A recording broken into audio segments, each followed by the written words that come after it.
Aujourd'hui, ce qu'on va vous proposer, donc, j'ai l'immense plaisir d'animer cet atelier en compagnie de Mathieu Guyot, hein, qui prendra la parole dans quelques minutes et qui vous salue tous. Peut-être Mathieu dire un petit bonjour? Bonjour, bonjour tout le monde.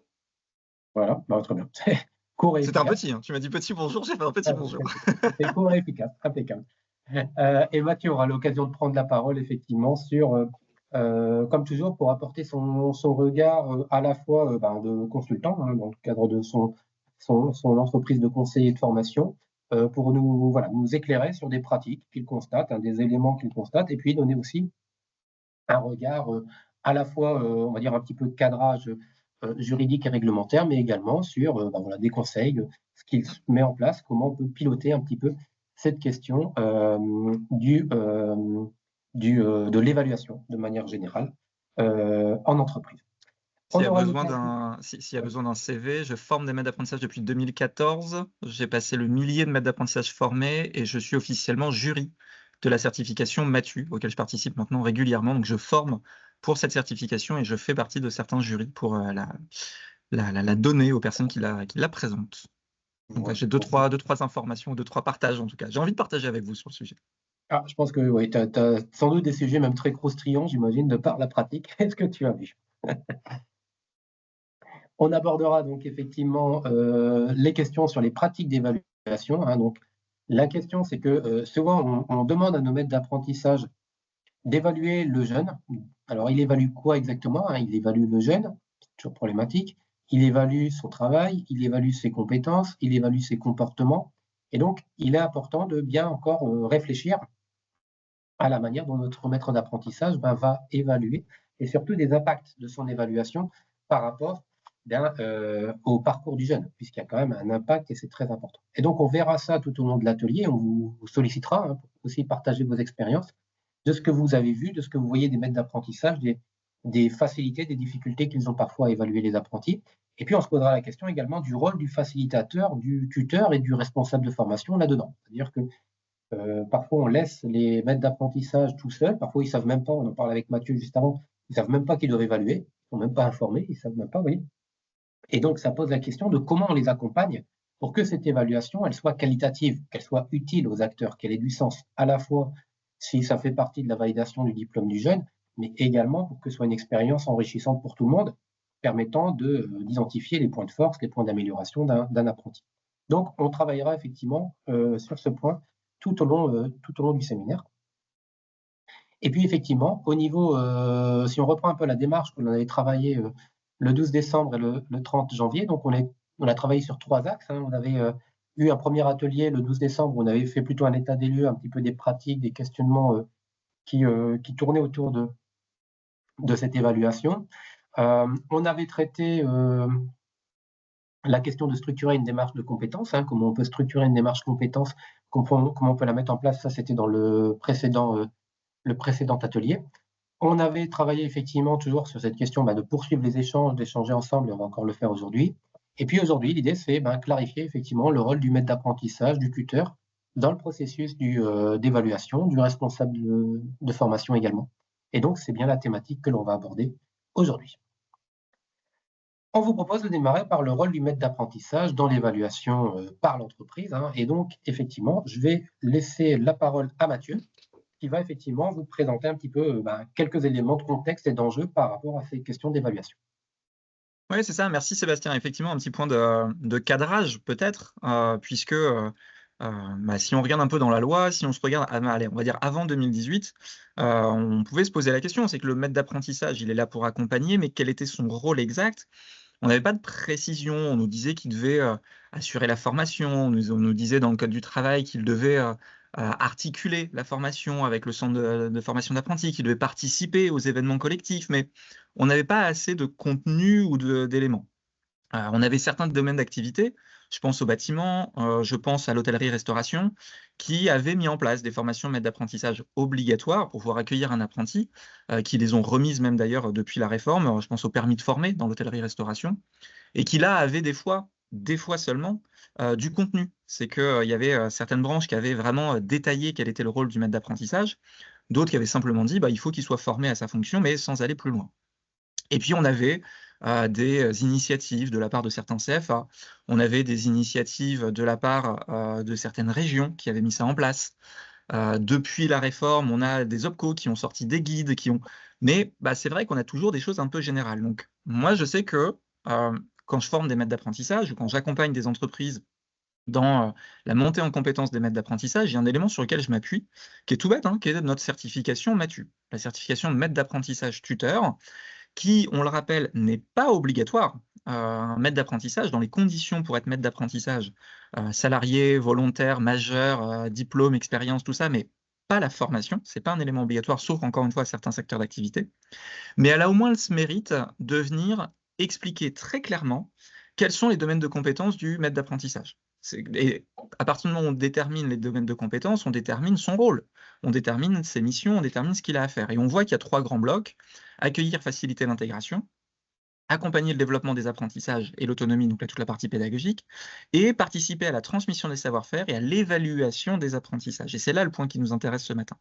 C'est de se dire que dans la certification MATU, dans le cadre légal, on va aller jusque-là, encore une fois, même si ce n'est pas obligatoire, on peut quand même aller jusque-là. On va pouvoir dire à l'entreprise, on va pouvoir dire au maître d'apprentissage que ça fait pleinement partie de son rôle. Alors oui, quand on le découpe en sous-compétences, on voit que finalement la partie évaluation, on pourrait croire que c'est que la partie 9, évaluer les acquis des apprentissages en situation de travail. Mais en vrai, et on va en reparler avec Sébastien tout à l'heure, guider la réflexion de l'apprenti sur ses activités professionnelles, je spoil, mais l'auto-évaluation, en vrai, c'est déjà une partie d'évaluation. Donc, cette certification nous permet de cadrer le rôle du maître d'apprentissage, nous permet de mieux l'accompagner en lui indiquant et en essayant de le convaincre, si jamais ce n'est pas le cas initialement, que l'évaluation fait partie de son travail. La transmission des compétences va jusqu'à l'évaluation. Si on creuse un peu dans cette certification, je vous ai mis ensuite les fiches professionnelles.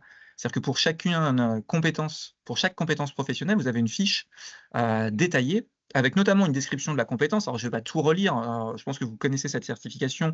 On vous remettra le lien de la certification si jamais il y a besoin pour que vous puissiez la retrouver facilement. Mais je suis venu surligner une partie qui, moi, est la partie qui me semble la plus intéressante pour nous ce matin, c'est de formaliser les acquis et les partager avec le formateur référent. Et pourquoi est-ce que je trouve ça intéressant? C'est qu'il faut combattre, le terme est peut-être un peu fort, cette idée qu'on peut simplement évaluer avec un retour oral où on va dire à l'apprenti c'est bien, c'est pas bien. Non, non, non, ce dont on a besoin, c'est de s'appuyer sur une évaluation. C'est-à-dire que l'évaluation, c'est pas simplement une posture du maître d'apprentissage et un avis, pire, un jugement, c'est pas du tout ça, sur le travail de l'apprenti et encore une fois, pire, sur l'apprenti lui-même. C'est pas ça. Ce qu'on veut, c'est avoir un état des lieux formel sur lequel le maître d'apprentissage lui-même pourra s'appuyer dans le temps, sur lequel l'apprenti pourra s'appuyer pour s'améliorer, sur lequel le centre de formation peut s'appuyer pour structurer, coordonner et mettre de la cohérence entre tout ça, sur lequel on va même pouvoir s'appuyer en cas de conflit. Enfin bref, on a besoin de ce formalisme et c'est rappelé dans cette certification. Et le deuxième point là, de cette phrase qui me semble important, c'est bien de le partager avec le formateur référent. Alors, appelez-le comme vous voulez, hein, formateur référent, responsable de formation, tuteur pédagogique, ça dépend généralement des entités, mais en tout cas, on retrouve cette notion de cohérence et cette notion de collaboration, de co-construction de l'évaluation entre le centre de formation d'apprentis et le maître d'apprentissage. On rappelle d'ailleurs, pardonnez-moi, je ne peux pas m'empêcher, même dans un atelier pédagogique, de faire du droit, mais article 6231-2, l'ensemble des 14 missions des CFA, je crois que c'est le 4e alinéa qui nous dit que le CFA a l'obligation d'assurer la cohérence entre la formation pratique et la formation théorique, donc entre la formation en entreprise et la formation en CFA. Et à partir du moment où on assure la cohérence entre ces deux formations, on va jusqu'au bout. On assure la cohérence entre les formes d'évaluation. Donc c'est pour ça que dans cette certification MATU, le fait de dire au maître d'apprentissage, vous devez formaliser votre évaluation, vous devez formaliser les acquis et vous devez partager avec le formateur, en tout cas avec le tuteur pédagogique, ça me semble hyper important. Il y a un autre élément. Non, c'est bon. Il y a un autre élément également que. Alors, attendez, j'ai un écho, j'ai du son. Non, c'est bon? J'ai désactivé. Ouais, super, merci beaucoup Neza. Il y avait un deuxième bloc que je voulais vous partager sur cette fiche de compétences sur l'évaluation des acquis. Sébastien, si tu peux me passer à la... Ouais, merci beaucoup. Qui est le contexte. Sur chacune des fiches de compétences, on retrouve ces blocs-là. Et là encore, je trouvais ça intéressant. Alors, c'est on retrouve la même notion, mais c'est important de le préciser, que le maître d'apprentissage co-évalue avec le centre de formation l'acquisition des compétences conformément au référentiel de certification. Là, il y a 2 éléments, moi, qui m'intéressent là-dessus. Premièrement, c'est que c'est vraiment une co-évaluation. Et ça, c'est rassurant pour le maître d'apprentissage. Moi, je sais que quand j'interviens, j'ai beaucoup de maîtres d'apprentissage qui me disent « Mais moi, je ne veux pas être responsable de la réussite ou de l'échec de l'apprenti. Je l'aide, je l'accompagne, je le forme. Nous, on va faire notre choix entreprise de le garder, de ne pas le garder. Mais en aucun cas, je dois dire s'il doit avoir son diplôme ou pas. C'est pas ce qu'on leur demande, hein. Ils sont pas, ils sont responsables, mais ils sont pas tout seuls. Les maîtres d'apprentissage ne sont pas seuls responsables de l'évaluation, c'est vraiment une co-évaluation et donc un partage entre le tuteur pédagogique et le maître d'apprentissage lui-même ou la maître d'apprentissage. Et puis le deuxième point important dans ce contexte, c'est conformément au référentiel de certification.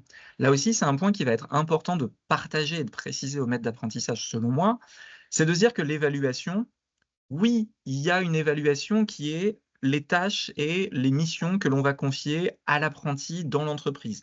Est-ce qu'il fait, je vais le dire plus crûment, est-ce qu'il fait bien son job ou pas? Est-ce qu'on va le garder ou pas? Ça, c'est une part de l'évaluation qui est nécessaire à l'entreprise pour se projeter. Mais ce n'est pas la seule chose, ce n'est pas suffisant en fait. Il n'y a pas que ça qu'on demande à un maître d'apprentissage. On lui demande aussi, par rapport au référentiel de certification, dans la logique de la pédagogie de l'alternance, à se dire qu'il y a certaines compétences qui sont développées en entreprise et certaines compétences qui sont développées en CFA, certaines qui sont développées dans les deux, bien évidemment, que le maître d'apprentissage puisse aussi se mouiller un petit peu et de dire, bah oui, sur cette compétence-là ou sur cette compétence-là, ça a été vu en entreprise et voilà l'évaluation qu'on en fait. Donc là, il y a un vrai travail de collaboration et il y a surtout un travail d'accompagnement, on va en reparler, de se dire que le référentiel de certification, le maître d'apprentissage, ça peut être un peu abscon pour lui. Donc on en avait parlé la dernière fois et on réinsiste dessus. Là, il y a un travail, à mon sens, de la part du CFA pour aller traduire, pour aller expliquer, pour aller peut-être simplifier des fois le référentiel de certification pour les maîtres d'apprentissage. Mais ça fait bien partie de son rôle. On l'a dans la certification, que le maître d'apprentissage la passe ou pas, ça peut être un bon outil, un bon support pour préciser le rôle du maître d'apprentissage dans le cadre de l'évaluation. Voilà sur quoi je voulais m'appuyer ou en tout cas vous partager en matière de cadrage lorsque on a des maîtres d'apprentissage en face de nous en disant bah oui mais moi c'est pas mon rôle, c'est pas à moi de le faire. Bah regardez en fait, on a quand même des textes qui ne sont pas des textes internes et ça peut des fois être sympa quand on a le logo du ministère du Travail dessus, ça aide à convaincre les gens. Est-ce que ça attire des remarques, des commentaires, est-ce que vous vous appuyez là-dessus quand vous formez vos maîtres d'apprentissage et quand vous les accompagnez? Est-ce que c'est un document que vous partagez ou pas? Est-ce que quelqu'un veut nous faire un retour là-dessus? Alors, pas tous à la fois, sinon on s'entend pas. Non, visiblement la réponse est non. Alors, pour alimenter la réflexion, nous, c'est un référentiel qu'on utilise en formation maître d'apprentissage, hein, également, nous, Mathieu, quand on a souvent les maîtres d'apprentissage face à nous, pour leur rappeler un petit peu c'est quoi leur rôle, hein, c'est quoi les grandes dimensions. Et c'est vrai que la certification est plutôt très bien faite d'un point de vue ingénierie de formation, parce qu'on a quand même les 3 grands domaines, et puis après le détail, et puis les compétences, comme tu le montres là, hein, le contexte de mise en œuvre. Et donc ça, c'est plutôt très, très intéressant. Et on a beaucoup de questions, hein, de la part des maîtres d'apprentissage pour se dire effectivement, quelle est ma place, comment je me positionne par rapport à tout ça. Bon, déjà, il faut que je vois parfois le tuteur école, on ne le voit pas toujours, mais effectivement, ça pose vraiment des questions autour de ça. Et souvent, ce que je trouve intéressant, c'est que c'est formalisé assez simplement. Enfin, je veux dire, le tableau est bien fait. Après, on a une fiche par compétence. Et ce qui fait que ce n'est pas un document de 80 pages à aller décrypter. Donc, c'est vrai comme outil d'échange, ça paraît pas mal.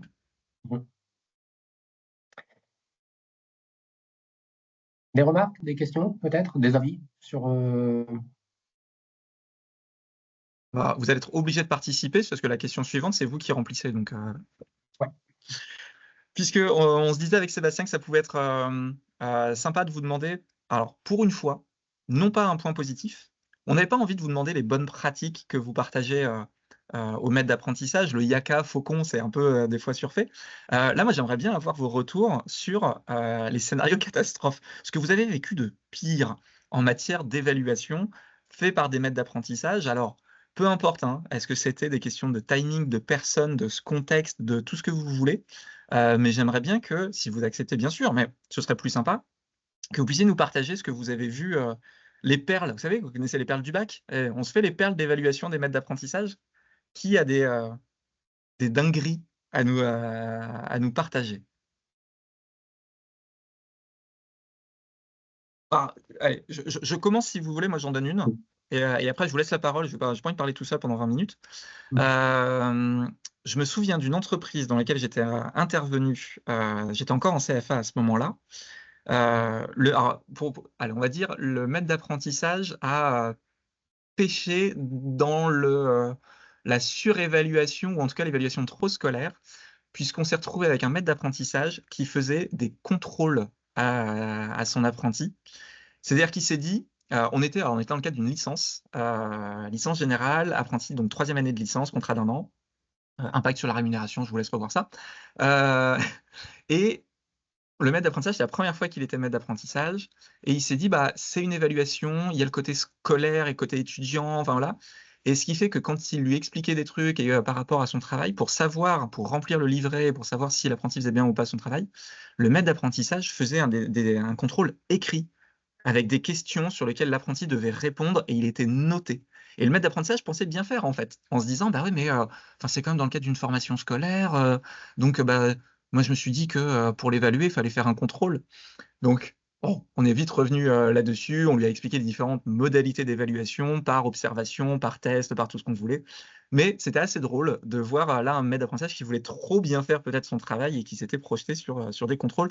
L'apprenti, effectivement, était un peu surpris, mais c'était assez marrant à voir. Qui a une anecdote? Qui a un scénario catastrophe? Qui a eu un cas comme ça ou autre d'évaluation peut-être un peu raté? Ben, parfois, en fait, on a un décalage entre la notation du maître d'apprentissage qui estime que son alternant est excellent et le tuteur pédagogique qui dit bah, moi, au vu de son mémoire, je ne mettrai pas plus de 10 ou 12, quoi. Ok. Donc ça, c'est des choses qui peuvent arriver. Il estime qu'il est opérationnellement, il est parfait, mais le côté pédagogique, en fait, le tuteur se dit non, pour moi, il l'a pas. Il n'écrit pas comme il faut, il n'a pas assez lu. Enfin, il y a parfois un gros écart entre le terrain en entreprise et ce qui se passe en cours et en tout cas les acquis. Et ça, on le gère comment? On repartage les attendus? J'imagine que c'est ça? On doit remettre un peu la grille d'évaluation, on doit Oui, remettre les voilà, après, critères? c'est un échange et c'est d'expliquer que le rôle aussi du tuteur, je pense, que le tuteur est là aussi, Seb, tu me diras si je dis des grosses bêtises, mais que le rôle du tuteur est là aussi pour juger et évaluer le côté pédagogique de l'apprenti. Ouais, non, mais c'est ça. Et effectivement, il faut ni tomber d'un côté sur l'expression toute faite, mais le monde des bisounours où tout le monde il est beau, tout le monde il est gentil, et parce qu'il est apprenti, on lui met 18 quoi qu'il arrive. On ne peut pas non plus avoir une exigence folle à mettre dans une offre d'emploi qu'on veut un apprenti autonome, opérationnel et efficace. Il y a un équilibre à trouver. Maintenant, il n'est pas facile. Et je pense qu'effectivement, non, tu as raison, le tuteur pédagogique est là pour repartager l'attendu. J'ai vécu aussi ça, notamment dans une entreprise qui avait gardé son apprenti sur un BTS, puis après une licence pro et après un master.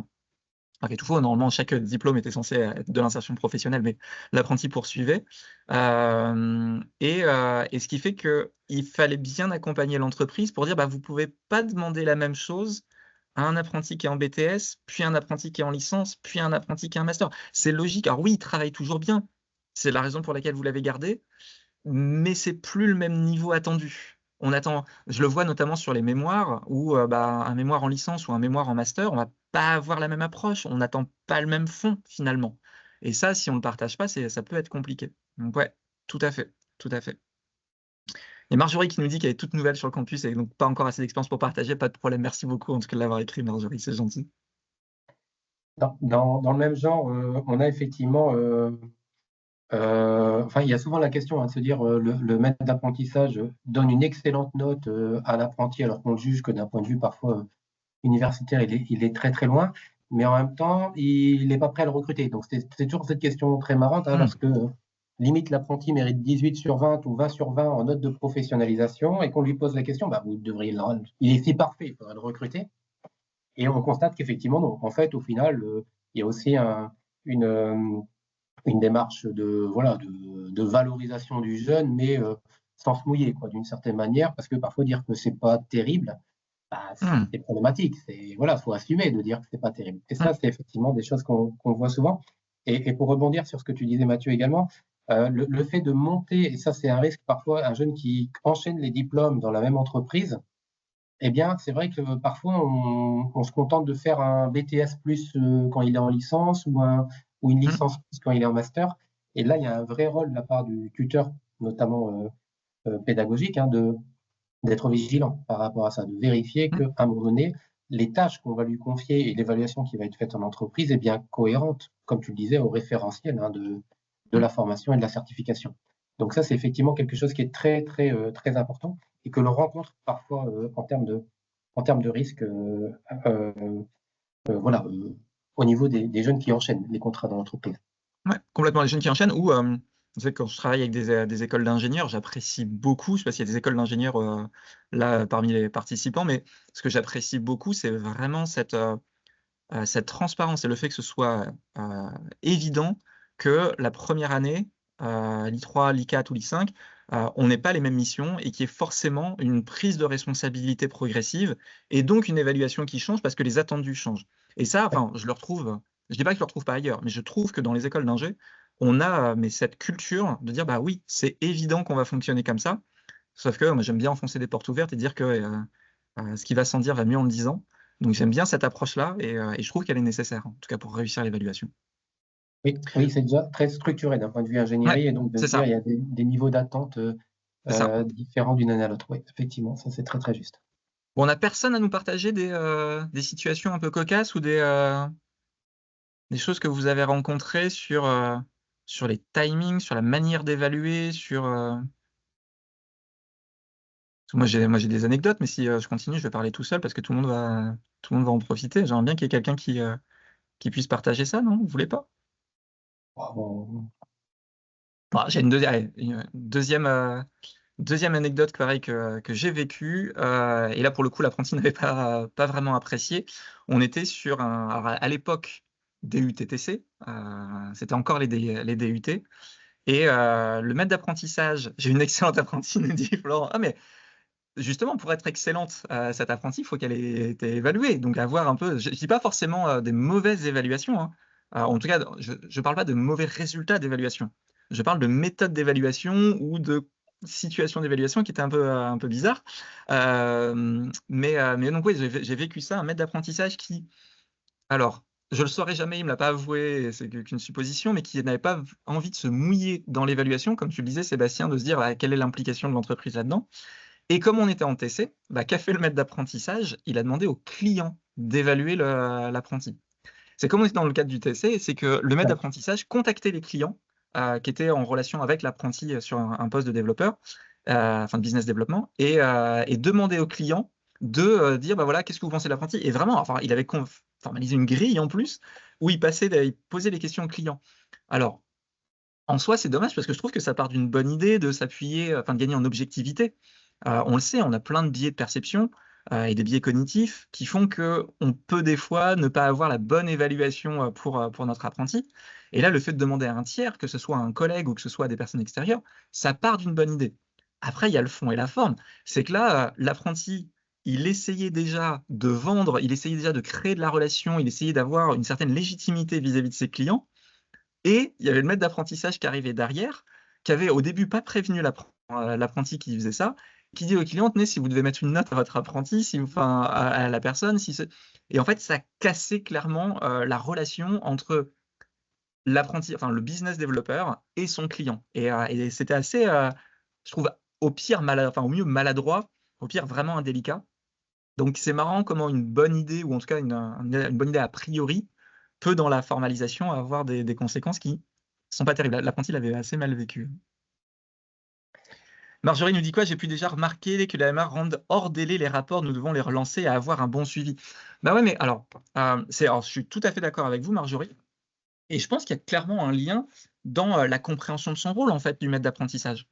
C'est que le maître d'apprentissage, a priori, enfin, pareil, on va faire attention avec les généralités, mais va se dire: «Moi mon rôle, c'est d'encadrer l'apprenti, lui transmettre mes compétences». Ok, mais si on ne le pousse pas à aller jusqu'à l'évaluation, si on ne lui explique pas formellement que l'évaluation fait partie de la transmission des compétences, c'est pas un truc en plus, c'est que ça en fait partie. Parce que dans la transmission des compétences, il faut bien avoir les étapes de progression, et pour valider une étape de progression, il faut l'évaluer. Ça paraît évident quand on est des professionnels de la pédagogie, mais il faut se rappeler que les MA, c'est pas leur cas. Donc, c'est vrai qu'ils peuvent le voir comme un élément en plus. Allez, je vais aller jusqu'au bout. Une contrainte en plus. Et c'est évident que dans leur to-do list, l'évaluation, enfin le fait de remplir un rapport pour l'évaluation de l'apprenti, s'il n'en voit pas le sens, hop, je fais un petit clin d'œil au colloque Formation APEA, s'il n'en voit pas le sens, il ne va pas le faire. Donc, mais oui, ça c'est effectivement la formalisation, le délai, le suivi. Il y a un vrai travail aussi pour les accompagner, pour leur expliquer comment ça marche. Ouais. Vous avez raison, Marjorie. Sébastien, c'est quoi ta pire anecdote d'accompagnement? Parce que tu en fais aussi des formations maîtres d'apprentissage. Moi, ouais, j'en ai une qui nous a un peu scotché, mais c'était pas en entreprise, c'était on invitait, c'était pas une école du réseau formatif, mais on avait invité une maître d'apprentissage à une soutenance de mémoire, de master. Et donc la soutenance se passe, aucune alerte pendant l'année, pas de problème particulier. Et en fait, lorsque le jeune sort de la salle pour le débrief, en fait, eh bien, on avait la maître d'apprentissage qui avait dégommé le gamin. En fait. Elle avait dit, non, mais vous n'allez quand même pas lui donner le diplôme vu ce qu'il a fait, etc. Alors qu'elle avait envoyé aucune alerte tout au long de l'année, qu'a priori tout se passait bien. Et en fait, voilà, la soutenance se passe. Et au moment où effectivement le jeune sort, alors qu'il est membre invité, et ben effectivement, on était vraiment sur un truc très surprenant avec une maître d'apprentissage. On avait le sentiment qu'elle était en concurrence avec son apprenti parce qu'il préparait le même type de diplôme. Elle-même avait dû le refaire il y a quelques années en formation continue, etc. Et c'était très perturbant parce que on se dit, en général, le maître d'apprentissage, il est plutôt là quand même pour soutenir. Alors, ça peut arriver, parfois il règle le décompte, lors des soutenances, ça peut arriver. Mais il est en général là pour soutenir. Et là, on était vraiment sur le discours complètement inverse avec une maître d'apprentissage qui remettait en cause, et qui remettait en cause à la rigueur même plus le travail universitaire du jeune que le travail en entreprise. C'était concrètement la qualité du mémoire qui était critiquée, la qualité de la soutenance, qui était moyenne, mais ça voilà. Et c'était assez impressionnant de voir à quel point effectivement on avait comme ça une maître d'apprentissage, un peu comme ton maître d'apprentissage qui faisait des contrôles de connaissances auprès de son jeune. On était un peu dans cette logique-là, et ça pose des vraies questions sur OK, qu'est-ce qu'on en fait? Voilà, OK, on l'entend. Et derrière, après, il a fallu quand même qu'on rappelle que, certes, on entendait qu'elle estimait que le travail universitaire n'était pas cohérent, mais ça ne relevait pas quand même des prérogatives du maître d'apprentissage. Elle pouvait donner un avis, mais de trancher l'évaluation finale sur le mémoire. Ouais. C'était assez intéressant parce qu'on est dans un mélange des genres, et on se rend compte que parfois, effectivement, il y a ce mélange des genres à tous les niveaux, quoi. Entre les notes écoles, les notes entreprises, parfois c'est la concurrence, parfois c'est. C'était assez impressionnant de se dire, on constate des choses quand même assez surprenantes. Complètement. Là, ce qui est triste, c'est qu'il n'y a pas eu d'alerte avant, il n'y a pas eu d'accompagnement avant, en fait, que ça se règle à la fin sans avoir alerté, c'est dommage. Mais ouais, effectivement. Ça me fait penser aussi à une autre, et après on passe peut-être à la suite, mais ça me fait penser à un autre cas que j'ai rencontré, et dernièrement, c'était 2024. Donc c'est vraiment, là pour le coup, c'est une anecdote récente. Où j'accompagnais une école avec une classe dédiée. Donc, pour les personnes qui ne connaissent pas, les classes dédiées, c'est lorsqu'une entreprise recrute assez d'apprentis pour en faire une promotion entière dans une école. Et je suis contacté par l'école pour justement faciliter la relation avec les maîtres d'apprentissage, pour former les maîtres d'apprentissage et tout ça. Et je sens, pendant la formation, donc moi je suis intervenu 3 fois en cours de l'année, et lors de la dernière, je sens un certain détachement de certains maîtres d'apprentissage, ou quand je leur demande comment ça se passe, les résultats des apprentis et tout ça, j'en vois quelques-uns qui sont mal à l'aise, et qui pourtant disent ça se passe très bien, les résultats sont vrais, et j'ai que des retours positifs des apprentis. Alors effectivement, on peut avoir une excellente apprentie, mais sur une promo entière, on peut avoir normalement des niveaux un peu disparates, ça peut arriver. Et donc, ça m'interpelle. Et je creuse, jusqu'au moment de la pause, où une maître d'apprentissage vient me voir et me dit, tu sais, Mathieu, en fait, le problème que l'on a, c'est que nous, salariés, en tant que maître d'apprentissage, on a des objectifs de réussite de nos apprentis. C'est qu'en fait, la boîte veut que les apprentis réussissent, veut pouvoir afficher que ces apprentis réussissent, donc il ne faut surtout pas dire qu'il y a des problèmes. Et l'évaluation était complètement biaisée parce qu'en fait, les maîtres d'apprentissage avaient tout intérêt, et pour pas trahir de secret, également des intérêts financiers, à ce que leur apprenti ait une évaluation positive. Et tu sais, on retrouve un petit peu ce côté, il faut afficher des bons résultats dans nos écoles, et donc on va noter plutôt sympa parce qu'il faut avoir des bons résultats. Là, j'avais exactement la même chose en face de moi. J'avais des maîtres d'apprentissage qui disaient, en fait, si on évalue réellement et si on dit que l'apprenti est nul, on se tire une balle dans le pied parce que vis-à-vis de notre hiérarchie, ça va pas passer. On va avoir la pression. Donc, ils devaient finalement afficher de dire tout se passe très bien, même si c'était pas le cas. Ils planquaient un peu les problèmes pour caser ça. Et là, l'évaluation n'a plus aucun sens. C'était nul au possible à ce moment-là, mais c'était ni la faute du CFA, ni la faute de l'apprenti, ni la faute du MA, c'était vraiment la structure de l'entreprise qui mettait en place une politique qui n'était pas bonne. Donc des fois, il faut aussi aller creuser un peu plus loin et essayer de trouver les pourquoi du comment quand on se retrouve avec des évaluations bizarres. Ça m'avait un peu surpris. Oui, avec un vrai risque, Mathieu, tu as tout à fait raison. Hein. Derrière, effectivement, on biaise dès le départ l'évaluation. 2, il y a des injonctions parfois qui viennent de l'entreprise, du style on est une entreprise avec une RSE, une marque employeur très développée, etc. Donc, il faut que nos apprentis témoignent qu'ils ont bien évalué, qu'ils sont bien évalués. Et souvent, tu le mesures aussi avec le taux de transformation, c'est-à-dire que tu vois de quelle manière la transformation des contrats d'apprentissage en contrats définitifs CDD, CDI est parlant. Et ça, c'est vrai que c'est souvent un indicateur très parlant par rapport à ça, oui, effectivement.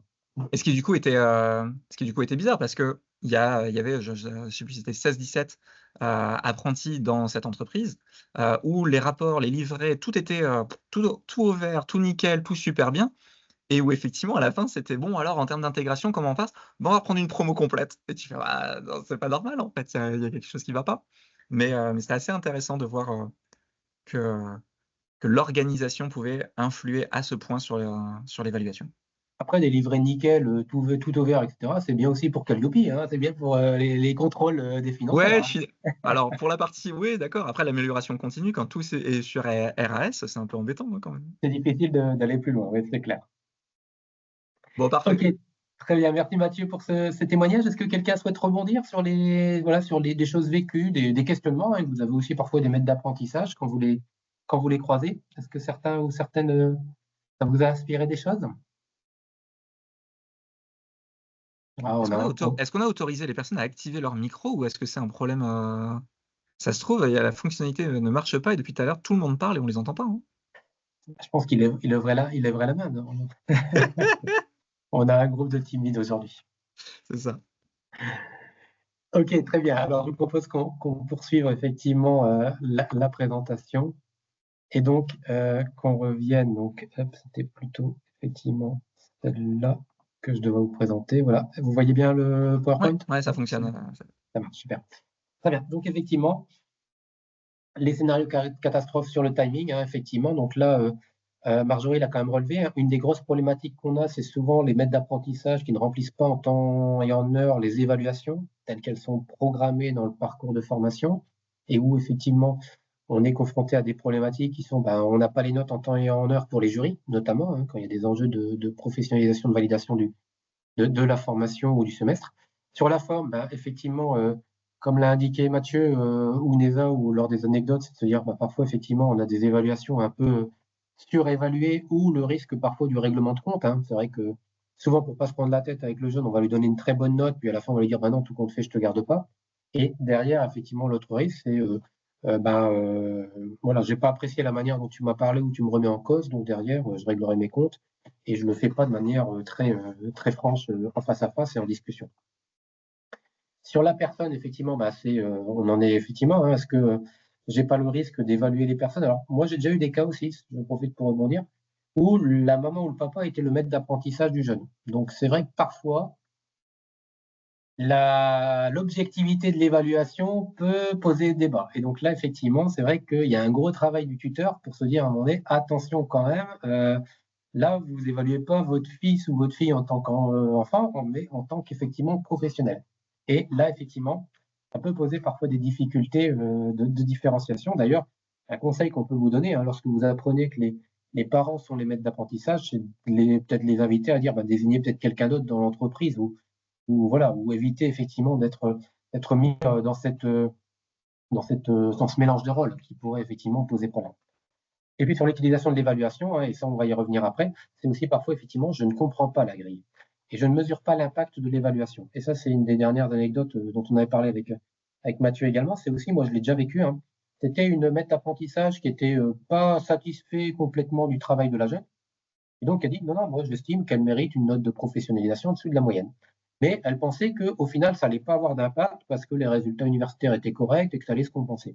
Et le problème, c'est qu'en fait, j'ai dû lui dire à plusieurs reprises, attention, parce que si vous lui mettez une note sous la moyenne, c'est quasiment éliminatoire. C'est-à-dire qu'elle ne valide pas son semestre et elle va repasser les rattrapages ou refaire des éléments qui peuvent bloquer, voire lui interdire son diplôme. Et ça, c'est un problème parfois, effectivement, qui fait que le maître d'apprentissage ne comprend pas ou ne mesure pas quel va être l'impact de l'évaluation.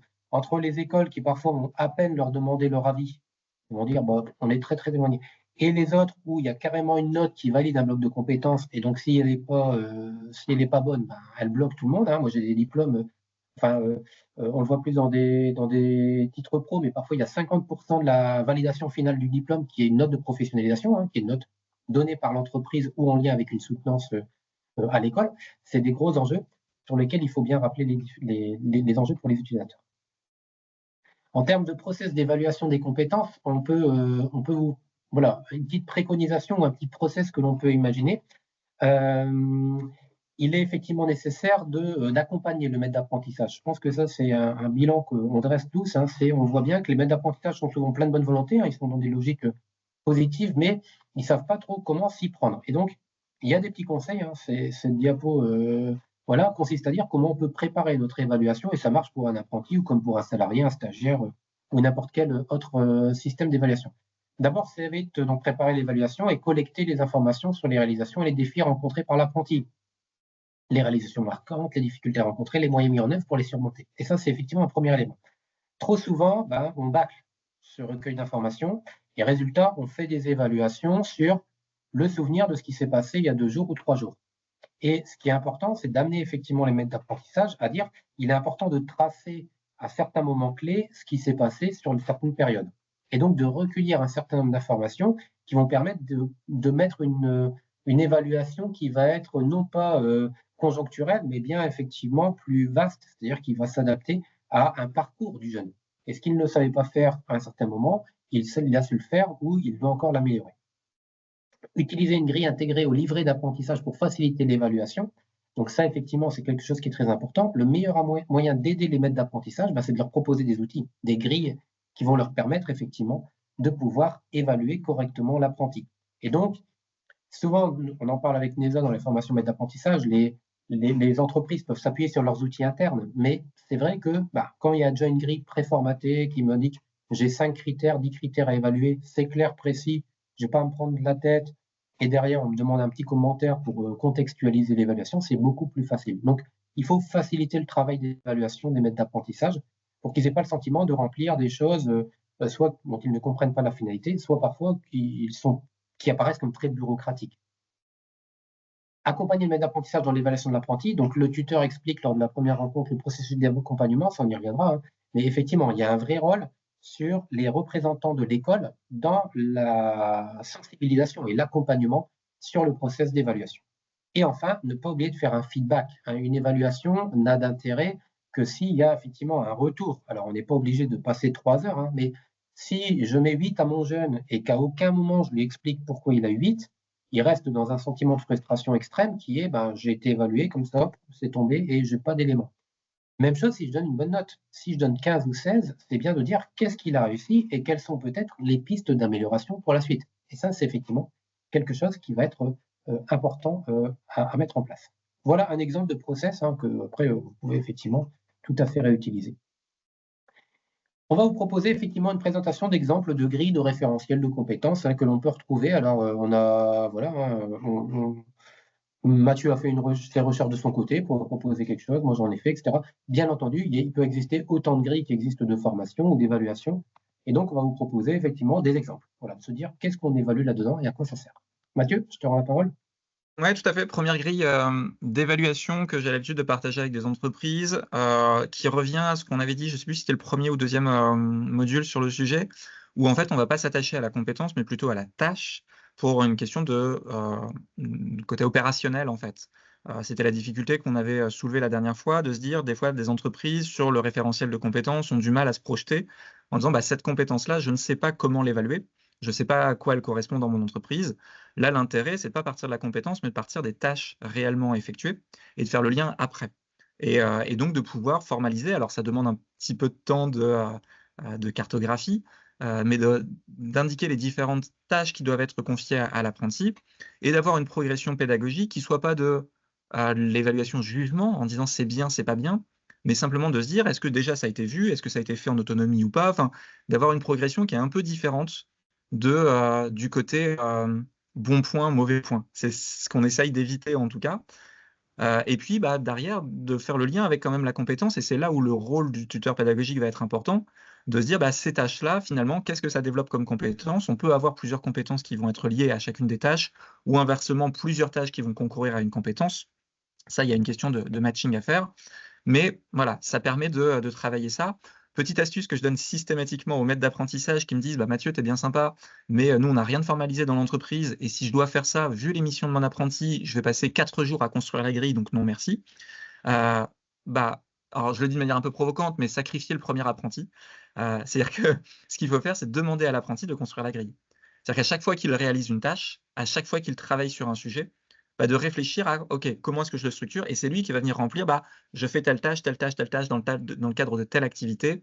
Et dans le cadre de telle autre activité, je fais telle tâche, telle tâche, telle tâche. Et finalement, au fur et à mesure des apprentis ou au fur et à mesure des itérations, on a la grille qui va se construire d'elle-même petit à petit. Et ça évite d'investir 4 jours dessus.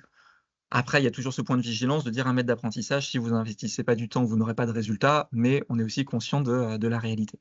Voilà, donc là, 2 points particuliers. On ne part pas de la compétence, on part de la tâche, et on n'a pas une évaluation sur c'est très bien, bien, moyen, qui est peut-être un peu scolaire, mais plutôt ça a été uniquement observé, ça a été fait avec de l'aide ou ça a été fait en autonomie. Voilà un exemple en tout cas.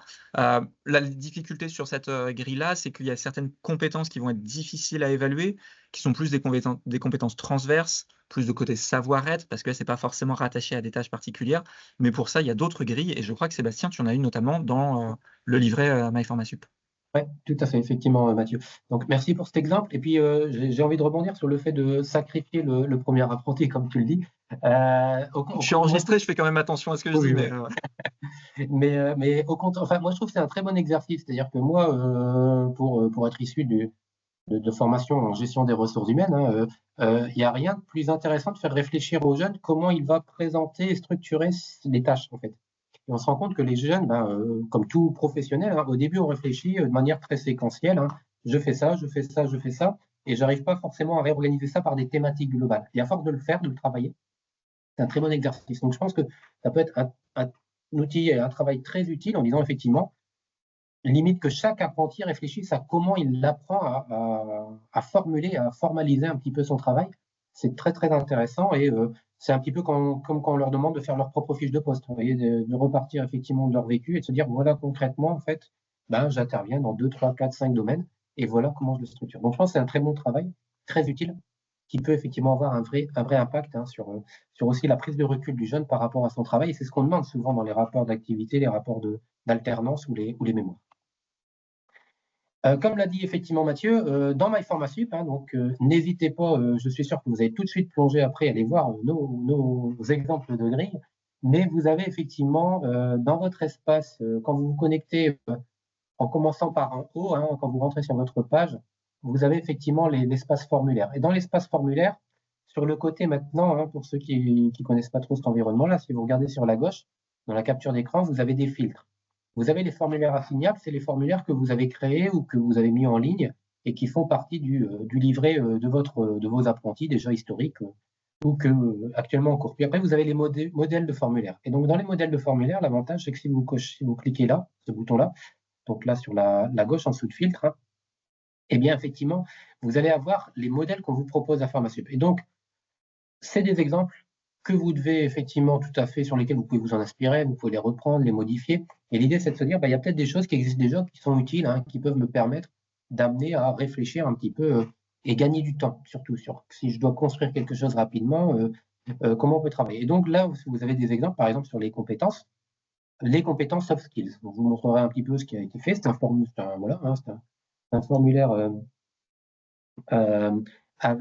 qui concerne effectivement les compétences, on va dire, un petit peu transversales, un petit peu ces fameux soft skills, hein, et qui sont utilisables par rapport, effectivement, pour évaluer les comportements de l'entreprise.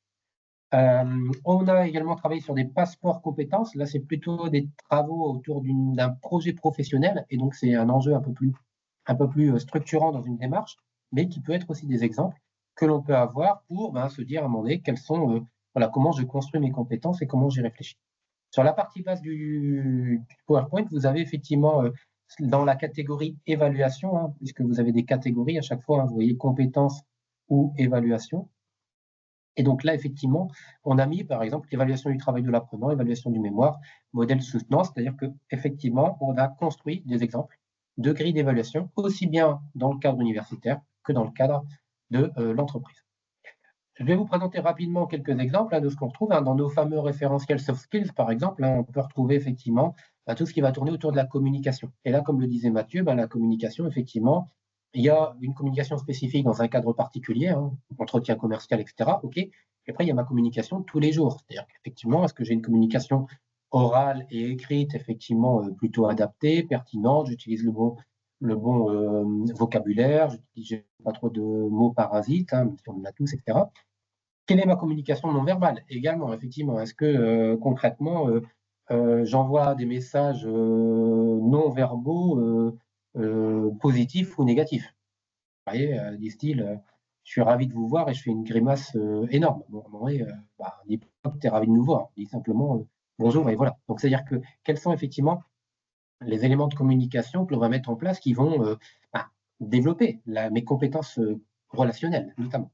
On peut avoir des choses autour de la réflexion, de la créativité, l'intuition. Alors là, l'intuition, c'est plus compliqué à mesurer, on est d'accord. L'ouverture à la nouveauté. Ça, par contre, c'est intéressant. Tiens, est-ce que les apprentis acceptent d'aller voir, ils font spontanément, vont aller voir des choses nouvelles, ou est-ce qu'ils restent sur leurs acquis? La créativité. Est-ce qu'il me trouve des solutions innovantes? Il est créatif quand il doit me faire une présentation, il va faire des trucs assez simples, etc. L'esprit critique. Voilà. Est-ce qu'il prend du recul? Est-ce qu'il prend pas tout pour argent comptant? Les compétences analytiques, résolution de problèmes, etc., etc. Je vous ai mis d'autres exemples de typologie de compétences qu'on peut retrouver autour de l'acquisition des nouveaux savoirs, les compétences en méthodologie. Est-ce que j'ai une méthode très structurée? Je sais bien faire un diagnostic, analyser ce diagnostic, et puis en faire des préconisations. La curiosité, l'esprit d'entreprendre, l'autonomie, etc., etc. Des compétences autour du travail d'équipe, travail en équipe, sens du collectif, coordination, gestion de conflits, fiabilité. Les compétences dites comportementales, résilience, plus compliqué à mesurer, capacité à rebondir, confiance en soi, faire confiance, motivation intrinsèque, présence, gestion du stress. Et le leadership, responsabilité, faire face à l'incertitude, etc., etc. Donc, autant de compétences que l'on peut retrouver et qui, vous le sentez bien, là, on est, par rapport à ce qu'a présenté Mathieu il y a quelques minutes, on n'est plus sur de la tâche, en fait, on est sur des choses beaucoup plus transverses qui vont être mobilisées et qui vont être exploitées dans les situations. Mais forcément, effectivement, la résilience, c'est à un moment donné, si je suis face à quelqu'un je suis face à une situation d'échec, comment je vais rebondir? Comment je vais reprendre ma copie, la retravailler pour la corriger et réussir la prochaine fois, par exemple. Ça va être des choses qui vont être très importantes.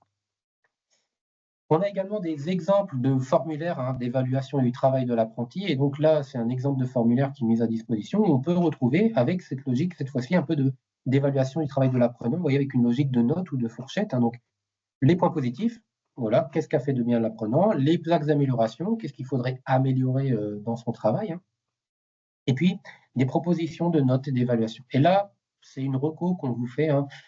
Moi, je vous déconseille de demander une note telle quelle au maître d'apprentissage en disant ça vaut 12, 15, 14, 16, etc.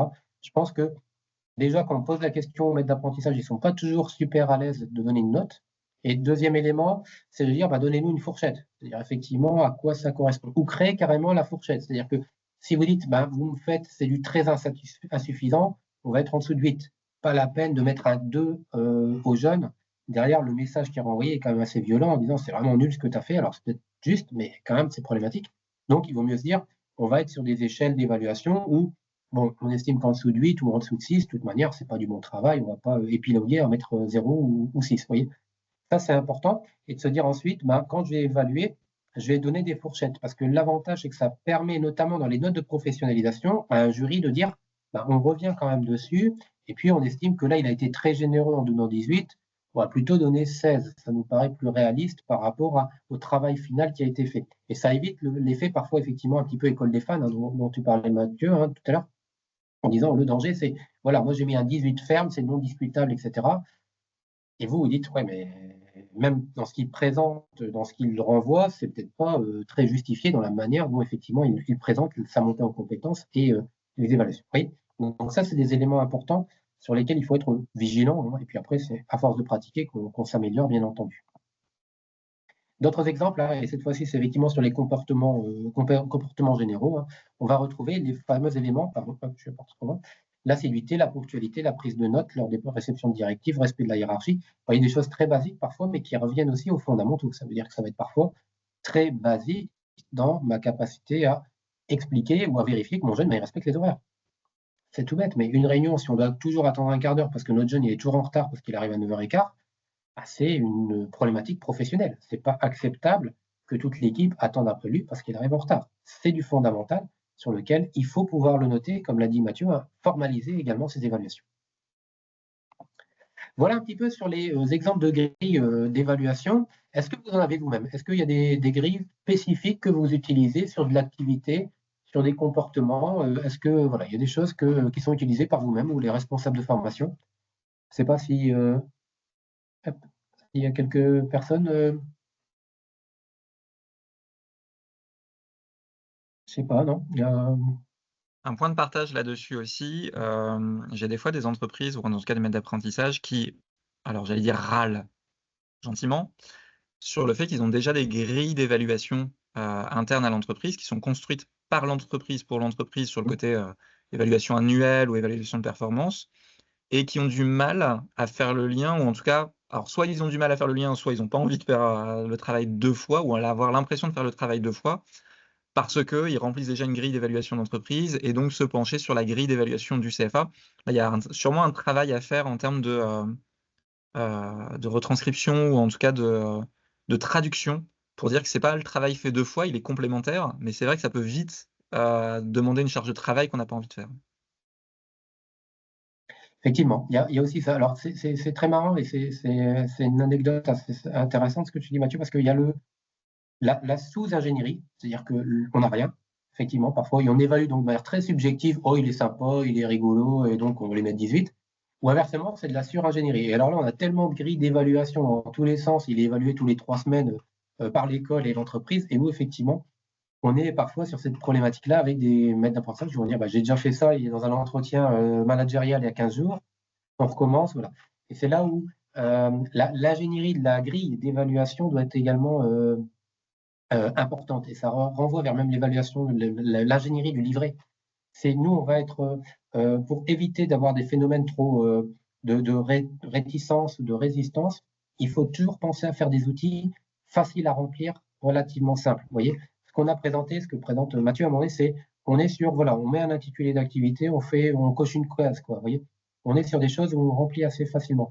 Si je commence à devoir demander, rédiger en 25 lignes l'évaluation que vous faites du comportement général de votre apprenti, c'est clair que nos entreprises, elles n'auront pas le temps. Donc, il y a aussi une ingénierie à mettre en place, visant à dire qu'il faut éviter le côté un peu sur remplissage très lourd, très administratif, un peu comme si on remplissait parfois nos feuilles d'impôt en disant oh là, il y a tellement de trucs à remplir, il y a tellement de cas, c'est compliqué. Donc, nous, on préconise vraiment d'avoir des outils simples qui peuvent après renvoyer vers des choses plus complexes, mais de se dire une évaluation, c'est quoi en fait? Quels sont les 5 à 10 points clés dont j'ai besoin d'avoir un retour de mon entreprise pour pouvoir me dire on est dans les clous, on n'est pas dans les clous. Oui, ça, c'est des choses très importantes parce que derrière, sinon, on peut avoir, et je l'ai vu dans certains livrets d'apprentissage, voilà, le sentiment où le maître d'apprentissage, il va remplir 250 lignes d'évaluation à gauche et à droite.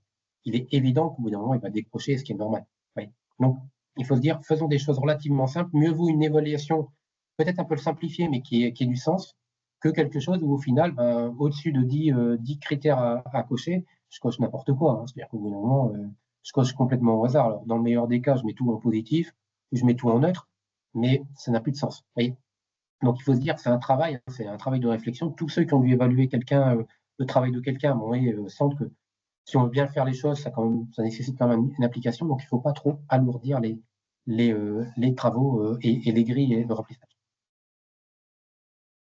Ok, pas d'anecdote? Non? Oh là là, ils se sont endormis, tu penses, Mathieu? Moi, je peux Parce que ce sont amener. des... Est-ce qu'on m'entend?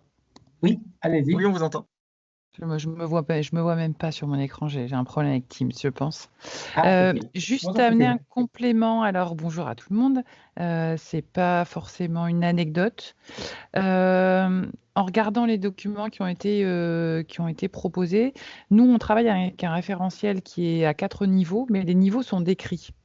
C'est-à-dire qu'on n'a pas un niveau qui dit débutant, maîtrise, expert. On a un niveau 1 qui décrit ce qu'on est censé savoir faire en communication en niveau 1 pour un ingénieur, en 2, en 3, en 4. Sachant que le niveau 4 est un niveau bonus. Alors, pourquoi je rajoute ce complément-là? Parce que je me dis que j'insiste très très lourdement auprès de tous les maîtres d'apprentissage auxquels je présente la démarche et tous les tuteurs académiques auxquels je présente la démarche, plus les apprentis que j'accompagne, sur la nécessité du feedback. Et ça, c'est compliqué. C'est-à-dire que je sais très bien, avec tous les retours que j'ai des apprentis, parce que je fais aussi la présentation de la démarche aux apprentis, beaucoup me disent « Oui, il a rempli le formulaire. Non, je n'ai pas eu d'entretien avec lui suite à ça. » Ça, c'est déjà, j'ai envie de dire, intermédiaire. J'ai une réponse pire qui est de dire « Ah bon, il y a un formulaire. Ah non, mon maître d'apprentissage, il ne le sait pas. » Donc, il n'y a pas d'évaluation. Donc, c'est vrai que peut-être d'utiliser une grille d'évaluation de compétences qui décrit le niveau, alors déjà donne des informations un petit peu plus précises à l'apprenti s'il n'y a toujours pas d'entretien derrière, mais pourrait aussi être un support facilitant le lien avec les fameuses tâches. Parce que dans la démarche qu'on utilise, moi j'accompagne les apprentis à réaliser un bilan de compétences pour la soutenance de leur projet de fin d'études. Ils présentent leur profil. Je ne vais pas me contenter d'un apprenti qui me dit « j'ai 3 en communication ». Très bien. Donc, je sais faire ça, très bien. Mais grâce à quelles activités menées qui ont produit quels résultats? Donc, je suis complètement en phase avec ce qui a été dit de l'importance du feedback et de l'importance, effectivement, de les faire réfléchir eux-mêmes. Donc, c'est très bien s'ils créent les petits tableaux ou les grilles. Bon, si on les a, on peut les implémenter ou dans FormaSup ou les donner en parallèle. Mais c'est vrai que on est parti, hein, nous, avant la fusion entre les deux écoles, puisque bon, je travaille sur IMT Nord-Europe, on a fusionné avec Télécom Lille, Mindoué Télécom Lille. On avait, nous, avant, un référentiel côté Mindoué qui ne décrivait pas les niveaux. Et Télécom Lille, qui était une école, on va dire, plus de spécialité que généraliste, avait un référentiel plus long, 25 compétences, mais avec des niveaux décrits. Et c'est vrai qu'on voit la différence quand même. Entre dire communication, c'est maîtrisé, ok, mais donc, mon ingénieur, il fait quoi avec une communication maîtrisée concrètement dans son métier d'ingénieur? Là, on s'est cassé un peu la tête, ça prend du temps hein, de faire les 48 cases des 4 niveaux, des 12 compétences, mais au final, je pense que ça apporte vraiment plus pour le reste de l'évaluation au final. Je trouve ça très intéressant pour combattre les biais de perception, les biais cognitifs, la subjectivité du maître d'apprentissage en disant de l'un à l'autre, qu'on se considère être expert ou pas expert, c'est très lié à qui on est, à notre structure, à notre expérience. Là, au moins, c'est factuel. Je trouve ça super intéressant. Après, ça n'enlève pas tous les biais, parce que moi, j'ai forcément des grandes discussions avec les apprentis ou avec les maîtres d'apprentissage sur il valide le niveau 3, mais il y a la petite phrase là, lui, il interprète comme ça, et donc moi, et j'ai toujours quand même, malheureusement, ça n'efface pas tous les biais, un apprenti qui me dit « Ouais, mais le mien, il est hyper cool, et j'ai 3 partout, et le mien, il est pas cool, et il pense qu'il est même pas niveau 3. » Enfin, ça reste une approche qui est complexe, hein, malgré tout. Il faudrait avoir un entretien individuel avec chaque maître d'apprentissage. On n'aura jamais les ressources pour le faire. Donc, bon, c'est pas encore parfait. Mais il y a des biais que ça efface un peu, c'est vrai. Oui, puis tu as raison également, Cécile, sur la notion d'expliquer. Hein, c'est quoi notre échelle d'évaluation? Qu'est-ce qu'on y met derrière? Hein, c'est quoi un débutant, en progression, une maîtrise? Et c'est vrai que quand on arrive à le faire de manière générale en disant, voilà, c'est quoi un niveau expert par rapport à un niveau maîtrise, c'est bien.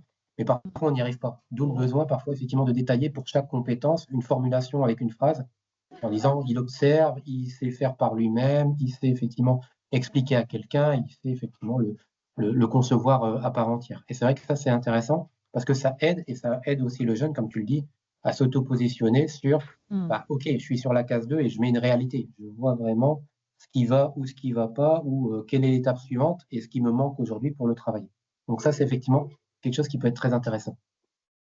Il y a deux leviers sur lesquels on peut travailler au final. Alors, c'est vrai que c'est plus facile de bloquer tous les apprentis dans une salle. C'est le principe des périodes d'école. On les a tous sous la main, donc on peut leur passer des messages. C'est toujours beaucoup plus galère de convoquer, de réunir, on va dire réunir, parce que convoquer, ça se fait pas, mais de leur dire fortement, venez tous les maîtres d'apprentissage, on va vous expliquer pourquoi on a écrit ça. Du coup, c'est vrai qu'on a tendance à pousser très fortement nos apprentis à être très acteurs dans cette démarche-là. Et moi, j'interviens en première année, je leur présente la démarche. On fait une première auto-évaluation ensemble. La deuxième année, on fait un point de progression. J'introduis un autre outil, qui est plus complexe, sur des compétences qui sont davantage orientées métier. Néanmoins, quand je fais ce point-là, je passe beaucoup de temps aussi à leur expliquer quelle est la différence entre niveau 2 et niveau 3. Si déjà l'apprenti comprend un peu, je me dis avec un peu de chance, il va expliquer à son maître d'apprentissage. Bah oui, mais parce que sinon, il faudrait. On a 700 apprentis en même temps. S'il faut que je le fasse fois 700, ça va être compliqué. Donc, au moins, eux perçoivent. Et dans la discussion, si discussion il y a, bien, ils peuvent argumenter peut-être auprès du maître d'apprentissage. Ben voilà, je pense que j'ai plutôt un niveau 3 parce que je sais faire ça, ça, ça. Et inversement, voilà, de dire, ben ok, je comprends pourquoi aujourd'hui je suis qu'à 2. Pourquoi mon maître d'apprentissage, il m'a mis que 2. Peut-être ça. Oui, tout à fait, effectivement. Et ça, c'est très important de sensibiliser également les jeunes à la compréhension aussi des outils et l'utilisation. Moi, je sais que j'avais une remarque d'une apprentie que j'avais, c'est-à-dire que j'avais mis une note de professionnalisation en master 1, et puis j'en avais mis une de deuxième en master 2, et elle était un peu déçue, elle ne comprenait pas qu'elle n'ait pas eu une meilleure note en M2 qu'en M1, d'une certaine manière. C'est-à-dire qu'elle se disait, bah, pourtant j'ai progressé, etc. Oui, mais d'accord, mais sauf que ramener au référentiel d'évaluation du niveau d'attente d'un M2 par rapport à un M1, bah, si tu as eu 15 l'année passée et que je te remets 15, c'est pas que tu stagnes, c'est que l'ambition d'évaluation est plus importante, donc tu as progressé. Donc ça ne veut pas dire que ça se traduit par un 16 ou un 17. Tu continues à monter, mais avec un référentiel qui est différent. Et ça, parfois, les jeunes, ils ne le comprennent pas forcément toujours, notamment quand ils disent, bah, tiens, l'année passée, j'ai eu 14, donc forcément, l'année suivante, je dois avoir 15 ou 16 ou 17. Voilà, il y a ça aussi, ce travail d'explication, ils ont à dire, bah, forcément, tu montes en année, donc le niveau d'exigence est plus important. Et donc, voilà, tu peux même avoir limite une moins bonne note en deuxième année qu'en première année parce que bah, tu n'es pas encore arrivé au niveau d'exigence qui mérite un 15 en deuxième année. Et ça, c'est vrai que c'est important de pouvoir intégrer et expliquer aux jeunes parce qu'on ne mesure pas forcément toujours l'impact psychologique qu'a l'évaluation sur le jeune. C'est-à-dire que les jeunes, malgré tout, ils peuvent paraître parfois très les évaluations, etc. Mais en fait, ça les touche très profondément, je pense comme tout le monde. Hein. Et donc derrière, une mauvaise évaluation ou une évaluation qu'ils n'estiment pas être à la hauteur, on sent bien qu'à un moment donné, c'est questionnant, c'est un peu troublant. Donc il y a aussi ce besoin de pédagogie. Et tu as tout à fait raison, Cécile, le besoin de feedback. Parce que s'il n'y a pas de feedback, si j'ai une note comme ça qui me tombe dessus sans explication, sans élément de décryptage, bah, je me sens un petit peu frustré, quoi, même carrément frustré, parce que je ne comprends pas. Surtout que la note soit bonne ou soit pas bonne. Mais ça va effectivement m'amener à me questionner en disant qu'est-ce qui fait que je prends conscience d'une évaluation positive ou négative. Ouais. Tout à fait. Merci beaucoup pour cette intervention, Cécile, qui était très juste. Et alors, par contre, c'est parfois très compliqué pour faire des belles grilles dans MyFormasup avec tous les intitulés. Hein, mais par contre, c'est vrai que c'est très, très bien détaillé. Ça, c'est vrai. Là, c'est l'ingénieur de formation qui fait des formulaires qui parlent. Très bien, ça va. Peut-être une autre anecdote, si quelqu'un souhaite intervenir. Peut-être que ça vous a donné des idées.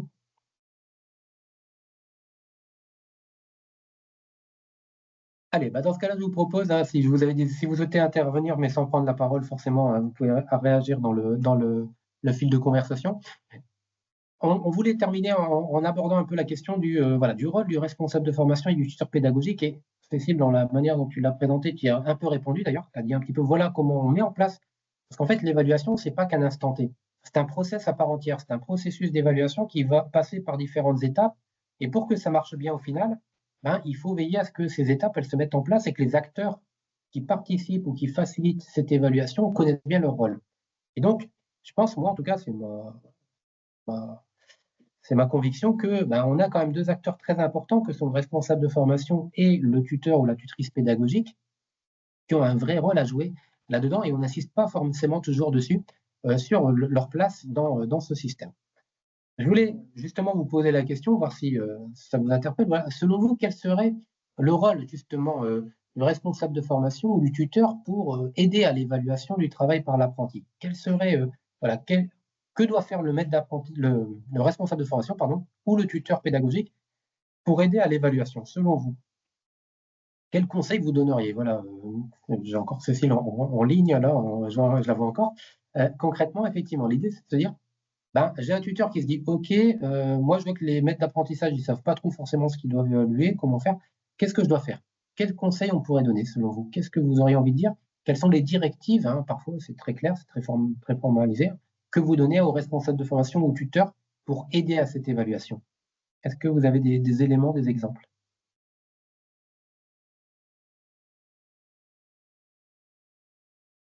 Allez-y, n'hésitez pas. Cécile, tu peux prendre la parole si tu le souhaites. Je ne veux pas monopoliser la parole non plus.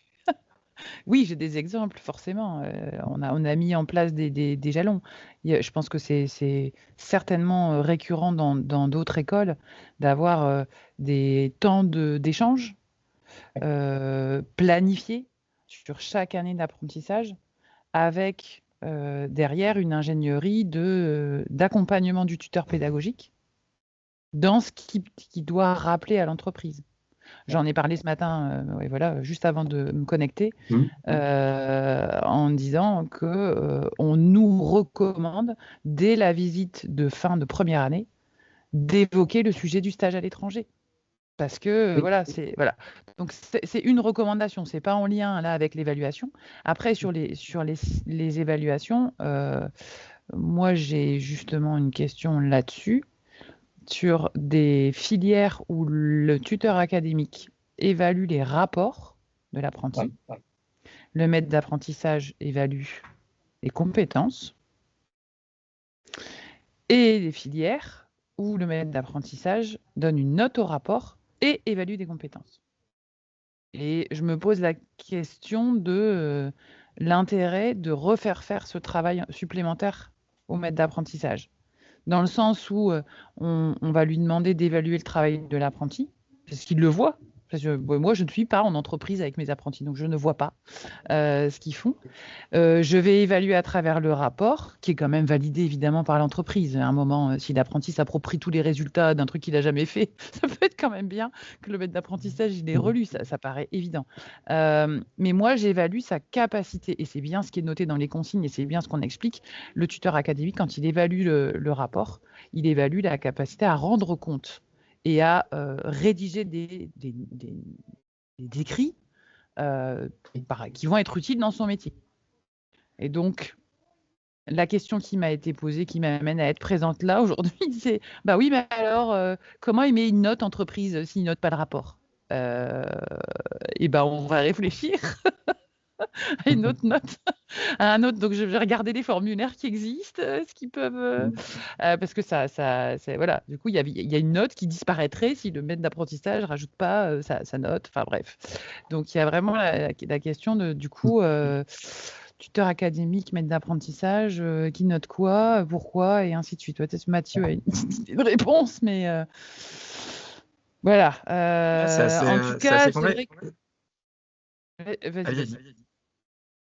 Alors, je trouve ça effectivement assez complexe et il faut éviter le côté redondant. La première solution que j'imaginerais, ce serait une note partagée faite en même temps. où en fait il y a une co-réflexion, c'est vraiment le tuteur et le maître d'apprentissage qui échangent tous les deux, et c'est avec cet échange-là qu'on fixe la note. Est-ce que ça pourrait fonctionner? Mais alors, par contre, en termes de timing et en termes de gestion, ça peut être compliqué, quoi. C'est ça. C'est un peu complexe. Ouais. Mais ça mérite d'être creusé, ouais. Après, j'ai les filières aussi où j'ai une note entreprise à la fin, Mhm. qui n'est pas la note, Oui. qui n'est pas l'évaluation de compétences traduite en note. Parce que ça, on veut à tout prix éviter. Compétences et compétences, notes et notes. Mhm. Enfin, en tout cas, chez nous, c'est la philosophie de se dire non, on ne va pas s'amuser à dire alors ça, c'est ça.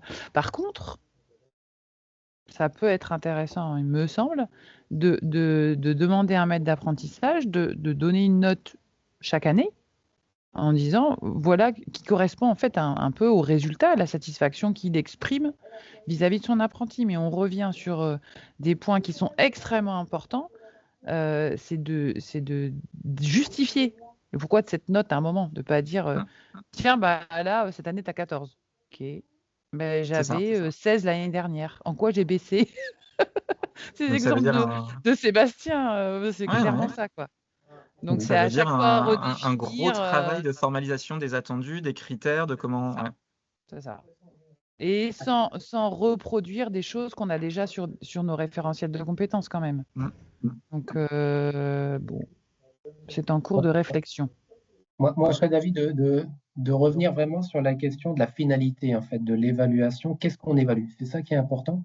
Et c'est vrai que moi, j'ai eu souvent des cas où parfois on faisait lire le. Alors, il faut voir déjà ce qu'on demande d'évaluer au maître d'apprentissage. Mais dans le cas, moi, de formation ou en licence pro ou en master, je vois parfois on demande la lecture du mémoire de fin d'études par le maître d'apprentissage et de donner une note. Et la question, c'est est-ce qu'il est légitime? C'est-à-dire, est-ce que concrètement, un tuteur pédagogique pourrait se permettre d'aller évaluer le travail du jeune en entreprise à la place de son MA?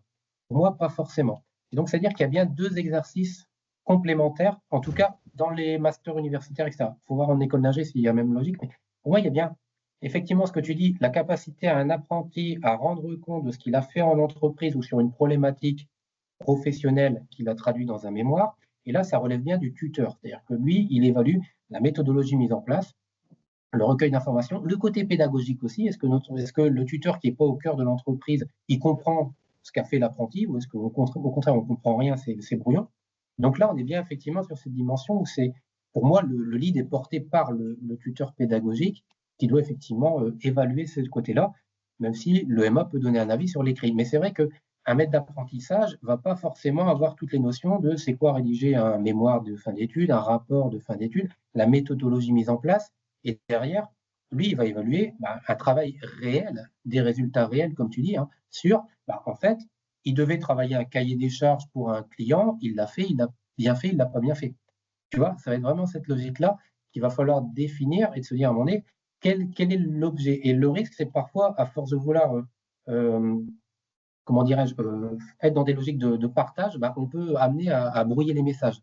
Et avoir, c'est un peu ma maître d'apprentissage qui avait démoli mon apprenti suite à la soutenance et qui se permettait d'évaluer son mémoire en disant vous n'avez quand même pas donné la moyenne à ce mémoire-là, c'est catastrophique. Et là, c'était de rappeler, c'est pas votre boulot. C'est-à-dire que nous, on estime qu'à un moment donné, certes, peut-être que vous trouvez que le mémoire est pas bon, mais ça, c'est votre problème. Nous, dans notre cahier des charges universitaire, on lui donne la moyenne ou on lui donne pas la moyenne. Ouais.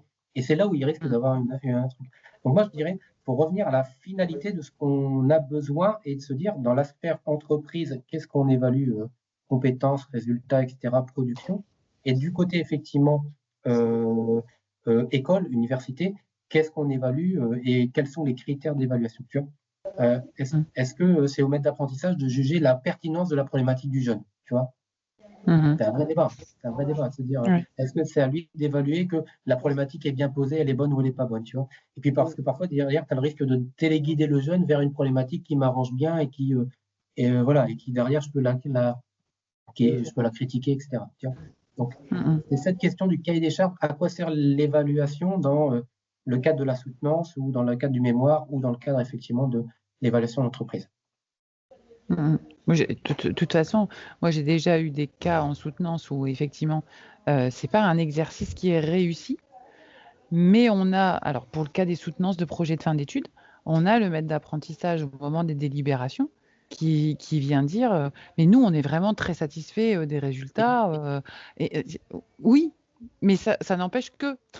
Alors, ça. bien sûr qu'on peut en tenir compte, c'est-à-dire qu'on peut baisser la note, mais sans ajourner, sans refaire l'exercice, en disant voilà, c'est vraiment un axe d'amélioration.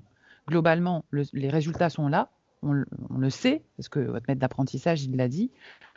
Maintenant, si demain vous devez présenter un projet, défendre un projet à l'oral en tant qu'ingénieur pour obtenir, parce que c'est quand même pour ça qu'on les fait bosser, pour obtenir des crédits, des ressources humaines en plus, un délai, enfin bref, tout ce qui amène à intervenir dans une réunion sur un point technique, bah vous n'allez pas réussir en fait. Vous n'êtes pas convaincant à l'oral. Alors l'écrit peut être bien, mais on sait que souvent, bon, les décideurs lisent les écrits de façon très très très rapide.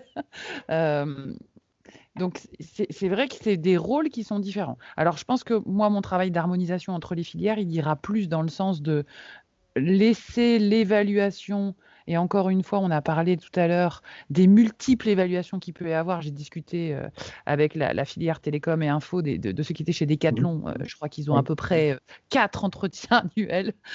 Donc, ils sont très, très évalués. Donc, si on peut autoriser le maître d'apprentissage, au vu des résultats d'évaluation de l'entreprise, de mettre sa note chez nous sur un formulaire extrêmement simple, on s'en satisfera, je pense. Ça ira très bien. Plus les compétences qui restent pareilles. Et puis après, le tuteur académique, on va lui laisser la charge d'évaluer la progression sur l'écrit, l'oral. On demande à chaque visite à nos apprentis de faire une présentation orale de leur rapport pendant la visite. Ça l'entraîne. Il n'y a pas une soutenance qu'à la fin. Et puis, c'est très pratique aussi quand on n'est pas allé depuis longtemps pour se remettre dans le bain et qu'on a plein d'apprentis qu'on mélange. Ah d'accord, donc ici on en est là, il fait ça. Voilà, donc c'est gagnant pour tout le monde. Tout le monde se remet à la page. Mais moi, je pense que ça va aller plutôt dans ce sens-là, d'harmoniser les pratiques avec ce type d'évaluation, parce que sinon on s'en sortira pas. Et de plus, j'ai 2 retours d'expérience, les maîtres d'apprentissage qui me disent que c'est très long de faire ça, de remplir une grille encore en plus, et des tuteurs académiques qui me disent au final, la plupart du temps on tombe sur la même note, donc on n'est pas, nous, tuteurs académiques, complètement à côté de la plaque. Voilà, donc bon, 2 arguments en faveur, quoi. Oui, tout à fait. Éviter quand même la surenchère de la surévaluation qui, effectivement, au bout d'un moment, est chronophage et peut générer des résistances au bout d'un moment en disant écoutez, vous êtes gentil, mais on a déjà. Voilà, ça, c'est important. Ok, très bien. Merci beaucoup pour ton témoignage. C'est très intéressant également dans la manière de voir un petit peu, effectivement, ce qu'il y a très rapidement, parce qu'on arrive à la fin. Voilà, en tout cas, il y a des vraies questions par rapport à la manière dont on peut mettre en place et clarifier ce rôle. Quelques conseils en amont du parcours de l'apprenti lors de la construction du livret. Le responsable de formation doit ou peut, bien sûr, prévoir en lien avec la maquette les modalités d'évaluation par l'entreprise déjà. De se dire déjà que prévoit l'évaluation en entreprise. Qu'est-ce que je mets Est-ce que je demande une note Comme Cécile te le dit, à un moment donné, évaluer des compétences, c'est pas forcément traduire ça en notes. Donc, il y a vraiment se dire qu'est-ce que j'attends effectivement des évaluations. Structurer le livret d'apprentissage en prévoyant des formulaires d'évaluation. Donc, recommandations, donc une évaluation par l'entreprise par semestre. Alors ça, c'est des recommandations qu'on nous a indiquées de la part de la CTI. Voilà. Et à défaut, au moins une évaluation formelle dans le livret d'apprentissage par an. Ce que disait un peu Mathieu, dans les missions du maître d'apprentissage, c'est de formaliser à minima une évaluation pour dire, voilà, moi, en entreprise, ce que j'évalue et les résultats qu'on a eus. Pendant le parcours de l'apprenti, en lien avec le livret d'apprentissage, là, effectivement, c'est plutôt porté par le tuteur. Prendre un temps pour présenter les différents formulaires et notamment les formulaires d'évaluation. Donc, je pense que c'est vraiment le tuteur qui doit expliquer le livret. Alors, parfois, on peut passer par le jeune, effectivement, mais de se dire, voilà, on aura 2, 3 évaluations dans l'année. Voilà, je vous présente un petit peu les grilles, je vous rappelle les périodes, on vous relancera, etc., etc. Rappeler l'impact des évaluations d'entreprise sur la validation du parcours de l'apprenti, ça, c'est également très important. Les maîtres d'apprentissage ne sont pas dans notre système d'évaluation universitaire ou d'école, donc parfois, ils ne mesurent pas c'est quoi, quel impact ça va avoir. Je peux mettre en danger le parcours de mon jeune ou pas en l'évaluant positivement ou négativement, oui. C'est aussi ça qui va être important. Et puis derrière, le risque de l'école des fans, c'est-à-dire que effectivement, mon jeune, il finit avec 20 sur 20 en note d'entreprise, et puis en fait, sa première expérience professionnelle, c'est une catastrophe quand il est en contrat définitif, parce que parce qu'il ne sait rien faire. Donc, c'est aussi envoyer parfois les jeunes au casse-pipe, hein, entre guillemets, excusez-moi l'expression, mais c'est un peu ça. C'est-à-dire que je lui fais croire pendant 5 ans, il est très bon, c'est le meilleur. Et puis, la première confrontation au monde de l'entreprise, c'est en fait, non, tu ne sais rien faire. Donc là, légitimement, je peux comprendre que le jeune, il en veuille aussi à l'établissement de formation ou à ses maîtres d'apprentissage. Et puis, encourager le maître d'apprentissage à débriefer avec l'apprenti, ça, effectivement, c'est très important de chose à dire. N'hésitez pas à faire un feedback, hein, même si vous ne communiquez pas la note ou l'évaluation, mais au moins de dire, voilà, sur les référentiels, ce que j'ai mis en place. Lors de la deuxième rencontre, hein, tripartite, hein, le tuteur doit vérifier que les évaluations ont bien été réalisées, et ça, c'est effectivement pour éviter que les secrétariats doivent relancer systématiquement pour obtenir les notes en temps et en heure. Et puis ensuite, inviter donc le maître d'apprentissage à évaluer si ce n'est pas fait et rappeler les prochaines dates d'évaluation s'il y en a de prévues. Lors des évaluations par le maître d'apprentissage, pour l'évaluation des compétences, c'est de contextualiser l'évaluation, ce que tu disais effectivement, Cécile, c'est-à-dire derrière, je n'évalue pas le sens de la communication dans l'absolu, c'est bien dans quand même des contextes, je veux dire, il sait plutôt bien communiquer dans tel ou tel contexte, hein. Il est très bon dans la communication informelle entre collègues, mais par contre, face à un client, il s'effondre, il ne sait pas communiquer, donc ok, il y a des axes d'amélioration. Dans quelle situation, là où les compétences ont été mobilisées, quels sont les éléments de preuve de la compétence, hein, production d'un livrable, atteinte de certains indicateurs, qualité d'un service, quel retour de l'apprenti sur son propre développement des compétences. Toujours travailler cette réflexivité. Pour l'évaluation de la performance de l'apprenti, s'appuie sur des indicateurs quantitatifs et qualitatifs quand ils existent, bien entendu. Le petit plus, amener l'apprenti à s'auto-évaluer sur ses compétences afin de favoriser le regard croisé. Hein. Ça, c'est effectivement important. Nous, on recommande toujours dans notre process d'accompagnement de se dire, bon, est-ce que le jeune peut, en début d'année, s'auto-positionner par rapport à un référentiel de compétences en disant, voilà, j'entre en cycle de formation ou voilà ce qui a été fait avant et mon niveau de compétences. Éventuellement, évaluation également réalisée par le maître d'apprentissage au bout de quelques mois pour mesurer et croiser. Et puis de se dire, effectivement, en fin d'année, on fait le même travail. C'est-à-dire que le jeune s'auto-évalue sur sa progression et le maître d'apprentissage évalue également. Et l'objectif, c'est le regard croisé. C'est de gagner en prise de conscience et en compréhension, effectivement, des enjeux.